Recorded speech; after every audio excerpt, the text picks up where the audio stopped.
Bonjour à toutes et à tous, bienvenue dans ce rendez-vous de l'apprentissage. Aujourd'hui, on parle de conception industrielle. Et moi, c'est Jonathan. Avec mes trois invités, on va vous aider à comprendre ce qu'est la conception industrielle. Donc, quelle formation, quel métier, quel diplôme? Pour en parler avec nous, on accueille Quentin. Quentin, tu as 22 ans, tu as fait un BTS conception produits industriels en alternance. Et aujourd'hui, tu t'es spécialisé dans l'impression 3D. Bonjour Quentin. Bonjour, donc oui, moi j'ai fait un BTS CPI, conception de produits industriels. Donc aujourd'hui, je suis concepteur de produits industriels avec la passion de l'impression 3D. Ok, Samuel, tu es formateur en conception industrielle et aussi dans d'autres domaines. Bonjour. Oui, bonjour. Donc je m'occupe aussi de tout ce qui est domaine de la mécatronique et de la robotique. Ok, et de ton côté, Marion, bonjour, tu es conseillère formation entreprise, c'est ça? Bonjour, oui, je suis conseillère formation entreprise, donc je fais le lien entre les entreprises et notre centre de formation. Super, bon, on est au complet. Vous qui nous regardez, sachez que vous pouvez poser toutes vos questions sur le chat. On a un formateur et un conseiller qui vous répondent en direct. Donc voilà, n'hésitez pas à leur poser toutes vos questions, toutes les questions que vous vous posez sur votre formation, votre parcours, les métiers qui vous intéressent. Ils sont là pour vous répondre. En même temps, n'hésitez pas à liker et à partager ce live pour que tous vos amis puissent venir aussi apprendre un maximum de choses sur la conception industrielle et puissent eux aussi poser leurs questions aux conseillers du pôle formation. Donc, tout d'abord, Quentin, pour commencer, j'aimerais savoir un petit peu quel est ton métier. Donc du coup, j'étais dessinateur projeteur en tôlerie et donc spécialisé donc avec l'impression 3D. Samuel, au sens plus large, qu'est-ce qu'on englobe vraiment dans la conception industrielle? Ça touche beaucoup de domaines, en fait, la conception industrielle, puisque ça touche la chaudronnerie, la mécanique, l'industrialisation. C'est un domaine qui peut englober les étapes de la conception jusqu'à la fabrication, puisqu'aujourd'hui, ça ouvre des domaines encore plus vastes jusqu'à l'impression 3D. D'accord, mais que fait concrètement un concepteur industriel? C'est-à-dire, quel est exactement son rôle? Il fait des choix technologiques, c'est-à-dire que ça va au-delà du dessin industriel, puisqu'aujourd'hui, il est sur la partie imaginaire, c'est-à-dire qu'il est capable de concevoir. Concevoir, ça veut dire faire des choix techniques, des choix technologiques. Et à partir de ça, il va commencer à dessiner, majoritairement en 3D, jusqu'à arriver au dessin papier, puisque c'est la partie contractuelle, c'est la partie qui est vendue avec le client. D'accord, donc si j'essaye d'être vraiment le plus synthétique et le plus vulgarisateur possible pour être sûr que tout le monde saisisse bien de quoi il s'agit, chaque produit industriel, tout ce qui a été créé a dû à un moment être conçu, et ça c'est le rôle du concepteur industriel, c'est ça? C'est tout à fait son rôle, de concevoir effectivement tous les produits de la vie quotidienne, comme les produits un peu plus spécifiques, entre autres pour la recherche et développement. Donc là, on a surtout évoqué les métiers de terrain, mais est-ce qu'il y a d'autres types d'applications possibles? Où est-ce qu'on travaille exactement? Est-ce que tu peux m'expliquer un petit peu, Samuel? Oui, en fait, ce métier, il permet de travailler aussi bien au bureau d'études que dans des services recherche et développement, ce que j'expliquais, ou de direction commerciale. Mais avant tout, c'est aussi apprendre à utiliser des outils comme la DAO, le dessin assisté par ordinateur. Mais avant tout, c'est des concepteurs, donc ils font de la CAO, de la conception assistée par ordinateur, et ils s'adaptent à différents logiciels, puisque suivant les entreprises, il y a des logiciels qui peuvent être différents, et ils s'adaptent de plus en plus vite à divers logiciels d'ailleurs. Donc très bien, donc voilà, si vous nous rejoignez, on est en train de parler de conception industrielle, et je vous rappelle que vous pouvez continuer de poser vos questions sur le chat au conseiller du pôle formation qui est là pour vous répondre. Alors, on continue, j'aimerais qu'on parle de formation et d'alternance. Du coup, quel a été ton parcours à toi, Quentin, avant d'arriver en alternance, et pourquoi tu as choisi l'alternance? Donc du coup, moi, avant d'arriver en alternance, j'ai fait un bac STI2D, option e-tech, innovation, technologie et éco-conception. Après mon bac, j'ai souhaité m'orienter dans un milieu où on va avoir beaucoup de dessins et d'imagination. Et donc c'est là où j'ai choisi donc le BTS CPI, conception de produits industriels. Et donc j'avais le choix de soit le faire en alternance, soit de le faire en continu. J'ai pris le choix de l'alternance grâce à l'expérience que peut nous apporter l'entreprise, mais également aussi au salaire qui est apporté à la fin de chaque mois. D'accord. Donc ça, c'est le parcours de Quentin. Mais Samuel, est-ce qu'il y a un parcours classique? Quelle est la voie pour venir en alternance? Il n'y a pas vraiment de parcours classique. Un apprenti peut venir d'un bac pro, d'un bac général, d'un bac en lien avec la conception industrielle, type bac pro EDPI, études et définitions de produits industriels. Mais ensuite, il peut venir de n'importe quel bac aujourd'hui, même d'un bac littéraire. D'accord. Et Marion, est-ce que vous proposez aussi des choses aux adultes? Par exemple, moi, est-ce que je peux venir pour le formation m'intéresser à la conception industrielle? C'est possible? Oui, bien sûr. On peut le faire. Le BTS CPI aujourd'hui est fait en contrat d'apprentissage. Donc, il est fait de 16 jusqu'à 29 ans. Après, si on veut s'orienter, on peut toujours accepter les gens et toujours leur trouver une solution.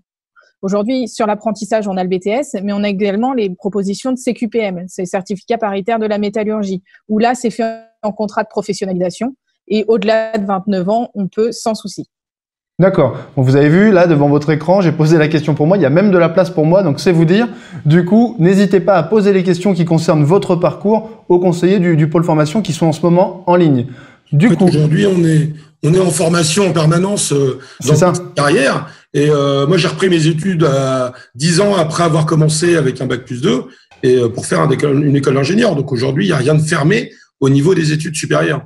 Et du coup, je voulais te demander, Marion, quel diplôme on peut passer au pôle formation vraiment?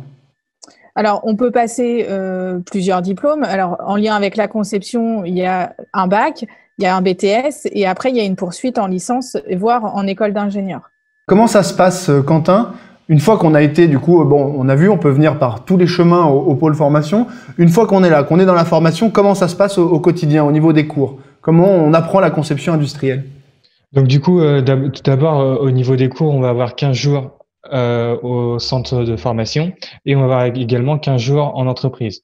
Donc on va surtout passer notre première année dans notre quinzaine à apprendre tout ce qui est théorique. On va apprendre la torsion, on va apprendre tout ce qui est mécanique et après on va passer dans le côté entreprise où on va appliquer tout ce qu'on a appris en cours dans des domaines différents parce que chaque personne sera dans une entreprise différente. Donc ça peut être, comme disait Samuel tout à l'heure, multiples domaines. Et on va avoir donc toute cette partie-là qui va être indépendamment de l'un de l'autre. D'accord. Et j'imagine qu'il y a besoin d'anglais, de matière générale. Ça, ce sont des choses qui sont présentes au pôle formation aussi quand on est en alternance? C'est ça, on va avoir donc comme tout diplôme, on va avoir également le packaging matière générale avec anglais, ainsi de suite, tout ce qui est C'est pas parce que c'est un diplôme qui est fait en alternance, ça ressemble à tous les diplômes aujourd'hui, puisque c'est un diplôme. Donc, il a toutes les matières liées à tous les diplômes, ce qui permet aussi les poursuites d'études, justement. D'accord. Et alors, justement, Samuel, pour ce qui concerne les formateurs, d'où viennent les formateurs? Qui sont les gens qui enseignent la conception industrielle? D'où tu viens, Samuel? C'est ça qu'on veut savoir. Majoritairement, les gens viennent de l'industrie. On a tous 10-15 ans d'industrie derrière nous. Ce qui fait que quand on parle de l'industrie, on sait de quoi on parle. Moi, je viens d'un bac, j'ai fait un bac construction mécanique à l'époque. Donc, c'était un bac F1, ça s'appelait comme ça. Moi, j'ai fait un DUT génie mécanique et productique et en fait, j'ai travaillé pendant 10 ans dans l'industrie. Après, avant de reprendre justement un diplôme d'ingénieur en mécanique et gestion de production, j'ai travaillé dans diverses entreprises spécialisées dans l'industrie, le bâtiment, l'automobile. Et là, je suis arrivé au centre de formation pour transmettre mon savoir-faire, ma passion, et ça fait 11 ans que je suis formateur au pôle formation IMM. Et donc, du coup, quand tu discutes avec des élèves, des apprenants au pôle formation, au-delà du rapport prof-élève, vous avez aussi des rapports de pro à pro, des rapports de passionné à passionné, en fait. En fait, on n'est pas là pour travailler en face à face, on travaille avec des collègues de travail. Ils sont salariés, on est salariés et on travaille côte à côte. On travaille pas effectivement face à face, c'est pas du tout la même approche. On travaille entre professionnels. Et toi, Quentin, là, Samuel nous parle de passion. Toi, est-ce que tu dirais que tu es passionné par ton métier et qu'est-ce que ton métier représente pour toi, en fait? Comment tu le vis, ce métier?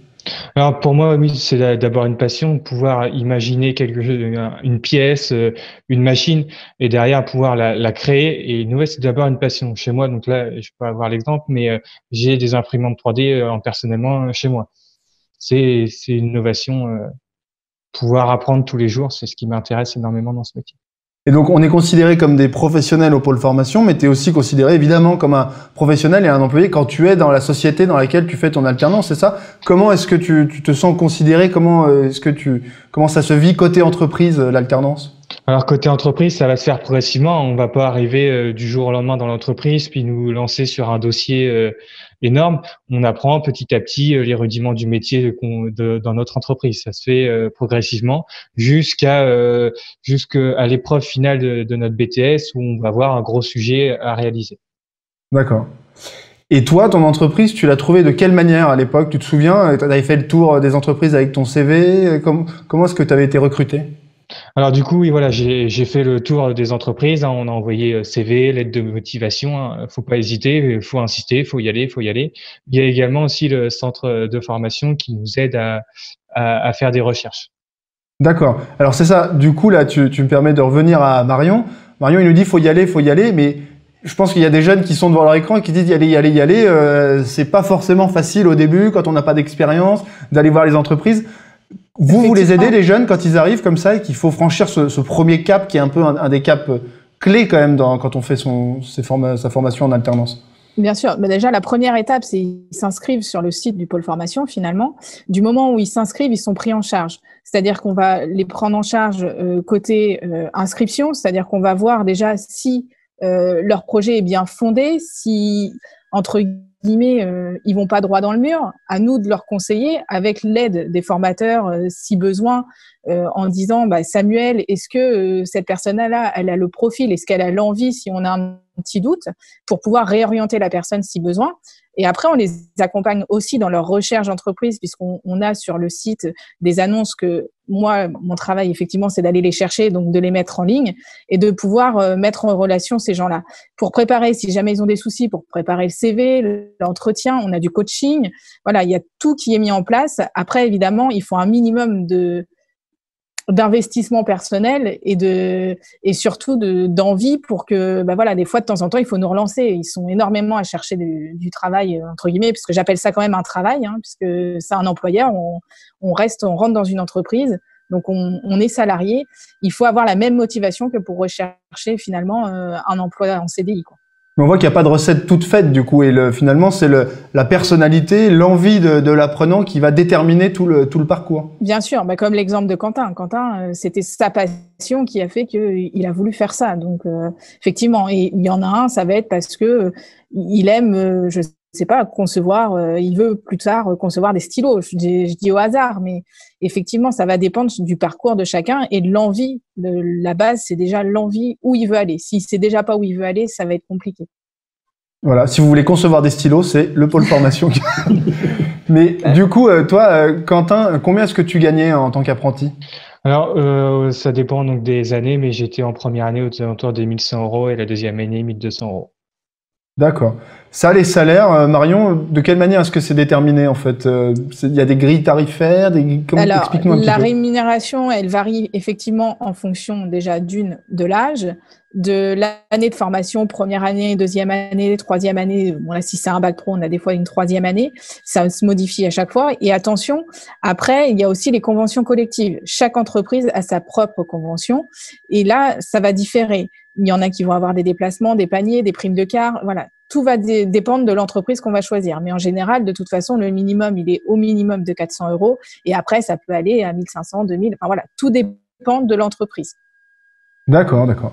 Très bien. Et Quentin, du coup, là, on revient aussi un peu en arrière. Comment ça s'est passé pour toi après l'alternance? Quel a été ton parcours une fois que tu as eu ton diplôme? Parce je rappelle à ceux qui nous regardent que tu as déjà ton diplôme. Du coup, comment ça s'est passé pour toi? Donc, du coup, moi, j'ai eu un parcours un peu atypique après avoir passé 2 ans en bureau d'études pour passer mon BTS.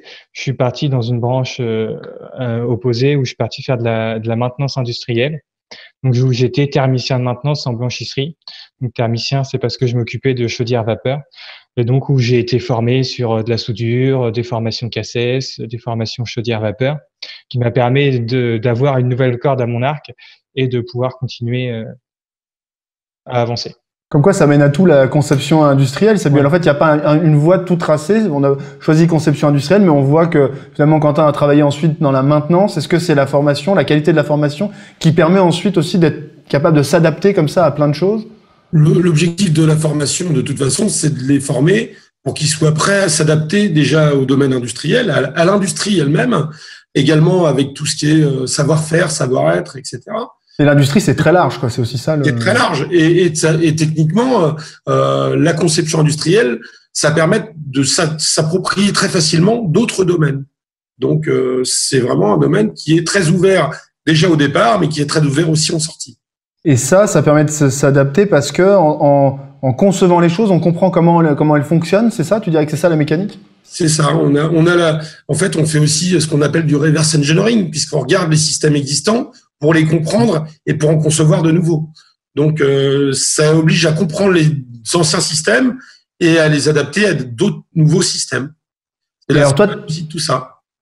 Ok, bah merci Samuel. Et ta passion aujourd'hui, c'est la passion de l'impression 3D, c'est ça? C'est ça exactement. Parce que l'impression 3D, c'est une des nouvelles technologies qui est arrivée sur le marché et qui permet vraiment, donc c'est de l'impression additive, d'ajouter de la matière avec très peu de pertes et de créer selon les envies en fait. Et là, on va encore vers une nouvelle transformation industrielle. Est-ce que c'est une nouvelle page de l'histoire de l'industrie qui s'écrit en ce moment, Samuel? Complètement. Et aujourd'hui, que ce soit l'aéronautique ou l'automobile, de travailler de plus en plus avec de l'impression 3D. Parce que ça permet de changer rapidement des véhicules, des options. Et aujourd'hui, on arrive de plus en plus vers l'usine 4.0. D'accord. Je vais décrire un petit peu l'usine 4.0, justement. S'il te plaît. J'allais vous le proposer. C'est de pouvoir, justement, sur la même chaîne de production, pouvoir passer une cafetière, le lendemain une machine à laver, et après une voiture, et ensuite, peut-être pas un avion, mais pouvoir changer rapidement la production et que la production s'adapte rapidement aux besoins du client. D'accord, donc une industrie adaptable pour, on l'a vu aussi, des industriels et des jeunes qui sont aussi capables de s'adapter, quoi. Tout à fait. Et c'est être capable de s'adapter et de rendre les systèmes adaptables également. Toi, Marion, en tant que conseillère au pôle formation, est-ce que le chemin que suit Quentin t'apparaît représentatif? Est-ce qu'il y a une sorte de voie royale, un parcours tout tracé? Quelles sont en fait les options qui s'offrent aux concepteurs industriels à la sortie de leur diplôme? Il y a pas de parcours type. Celui de Quentin, effectivement, est assez atypique, sûrement dû à sa passion. Mais il y a autant d'options que de parcours de candidats. On peut très bien être boulanger, demain vouloir devenir. Après, c'est l'envie qui ouvre les portes et l'investissement de la personne, effectivement. C'est l'envie qui ouvre les portes. Et du coup, est-ce que les portes sont aussi ouvertes, Samuel, à l'autre bout? Est-ce que ça embauche? Est-ce qu'il y a du travail à la sortie dans la conception industrielle et dans l'industrie, peut-être d'une manière générale? Dans l'industrie en général, aujourd'hui il y a un très fort recrutement et il faut toujours concevoir des machines et justement tous les domaines à la fois robotique, mécatronique, qui sont des nouveaux domaines en fait, y compris l'impression 3D. Et bien ça pousse aussi à l'embauche de concepteurs de plus en plus, puisqu'il faut concevoir constamment des nouveaux produits. Aujourd'hui, sur ma promo, en 3 mois, tout le monde a été embauché ou en poursuite d'études. Ouais. Donc, voilà, on a une suite. Dans les 6 mois, ils ont un travail forcément. Voilà, c'est ce que j'allais dire. Il y a on va dire 90% de nos apprentis qui restent dans l'entreprise en règle générale, déjà à la base. Oui, ça va faire de l'apprentissage. Oui, pour les entreprises, une fois qu'on a formé un employé, qu'on a mis du temps et puis voilà, du temps et de l'argent à le former, bien sûr, c'est un gros investissement. Donc, Et d'ailleurs, les entreprises les suivent pour les poursuites d'études. Ça a été mon choix personnel, mais si jamais j'aurais voulu suivre en ingénieur, mon entreprise m'aurait suivi. Oui, d'accord. Oui, parce que c'est tout à l'intérêt aussi des entreprises d'avoir des employés le mieux formés possible et avec le meilleur niveau d'études, quoi. Et le mieux formé dans leur entreprise, puisque aussi le gros avantage de l'apprentissage, c'est que ça les adapte tout de suite dans le milieu dans lequel ils vont travailler. Si c'est l'automobile ou l'aéronautique, il y a des spécificités. Si dès le départ, ils ont les spécificités pour entrer dans le métier, l'employeur, il gagne du temps. Bah oui, c'est ça l'apprentissage. C'est-à-dire qu'on sort pas avec un diplôme pour apprendre à travailler, on sort avec un diplôme avec déjà la connaissance de son métier, quoi. Alors, du coup, là, on approche de la conclusion. Ce que j'aimerais, Marion, c'est que tu parles aux gens qui nous regardent et que tu leur adresses un message, le message que toi, tu voudrais qu'ils retiennent de tout ce qu'on s'est dit. Quel est selon toi le message le plus important? Avec quel message tu voudrais qu'ils repartent de ce live? Que l'apprentissage, c'est une voie d'excellence et je pense que ça forme vraiment. Ça permet d'ouvrir de grandes portes, d'avoir de beaux projets et vraiment de savoir ce qu'on veut faire. C'est très important. Et toi, Samuel, du coup, quel serait ton message aux jeunes qui nous regardent? Effectivement, l'apprentissage, c'est la voie royale et qu'avant de s'intéresser à un diplôme, il faut d'abord s'intéresser au métier afin de faire un vrai choix. Et alors, Quentin, toi, la question que je voudrais te poser, c'est je voudrais que tu te remettes dans la peau du jeune que tu étais quand tu avais 18 ans. Là, tu as 18 ans, tu découvres un petit peu l'alternance, tu es devant ton écran, en slip, comme nous tous. Et du coup, tu te dis, j'aimerais que tu te dises qu'est-ce que j'aurais voulu à l'époque qu'on me dise, quel message j'aurais voulu qu'on m'adresse. J'aimerais que tu adresses ce message aux gens qui nous regardent. J'aimerais dire aux jeunes qui le regardent que donc l'industrie déjà c'est l'avenir, on en découvre, ça évolue tous les jours et que ça nous permet d'apprendre tous les jours et d'évoluer dans notre carrière tous les jours. Donc s'ils ont possibilité et qu'ils veulent apprendre, qu'ils viennent avec plaisir. Venez au pôle formation, moi j'aurais dit. Venez au pôle formation. Voilà, l'industrie c'est l'avenir et l'avenir c'est aussi vous qui nous regardez.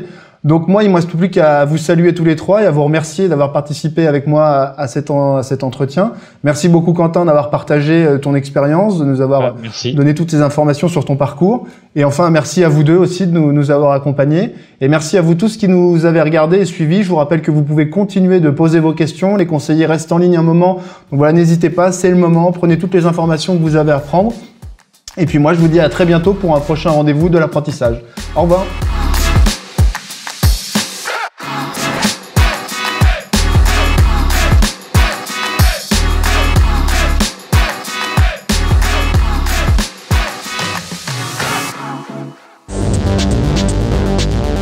Faire quelque chose de concret. Avoir un bon salaire. Travailler en équipe. Avoir des responsabilités. Être créatif. Avoir l'avenir qu'on imagine. C'est faire son choix. Viens découvrir les métiers de l'industrie au pôle formation UIMM.